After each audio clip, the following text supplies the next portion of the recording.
کہ جی وہ کہتے ہیں کہ جی عمران خان کا جو بیانیہ ہے وہ ایک انہوں نے اسٹوری کنپوکٹ کی ہے. یہ تو خیر اس کو تو چلو میں کیونکہ یہ ایک علیحدہ تفصیل میں جانے والی بات ہے، تو اس کو ہم سارا دیکھیں گے کہ یہ بیانیہ کیا ہے اور دوسری باتوں میں کیا ہے. لیکن بہرحال یہ بات تو یہ ہے کہ پی ٹی آئی جو ہے وہ ایک اسٹیک ہولڈر کے طور پر آ گئی ہے، کیونکہ پاکستان میں جو پارٹیاں ہیں یہ اسٹیک ہولڈر بھی ہیں، یہ ریاستیں بھی ہیں، یہ گدیاں بھی ہیں، اور یہ میراثیں بھی ہیں. تو پی ٹی آئی بھی اب اس میں اضافہ ہو گیا. پی ٹی آئی میں بھی بہرحال ابھی کچھ چیزوں کا کچھ چیزوں کی جو ہے کہ انگریڈینٹ وائز تھوڑا سا ڈفرینٹ ہے، تو یہ آنے والے دنوں میں مزید اس کے خد و خال مزید واضح ہو جائیں گے. لیکن بہرحال یہ تو بات طے ہے کہ پی ٹی آئی اس وقت جو ہے ایک اسٹیک ہولڈر بن گئی ہے. مطلب اکثر مبصرین کی رائے یہ ہے جی خان صاحب منتیں ترلے کر رہے ہیں، خان صاحب جو ہے کہ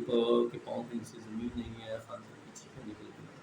مطلب آپ اسے جو مرضی کہیں، بات یہ ہے کہ یہ حقیقت ہے کہ انہوں نے اپنی 3.5 سالہ حکومت کی جو پرفارمنس تھی اس کو سائڈ پر رکھ کر مقبولیت کا ایک نیا لیول ڈیولپ کر لیا ہے، اور پاکستان کی سیاست میں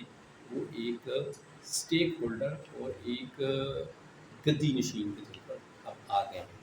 تو یہ تھا آج کا ویلاگ. خوش رہیں بات.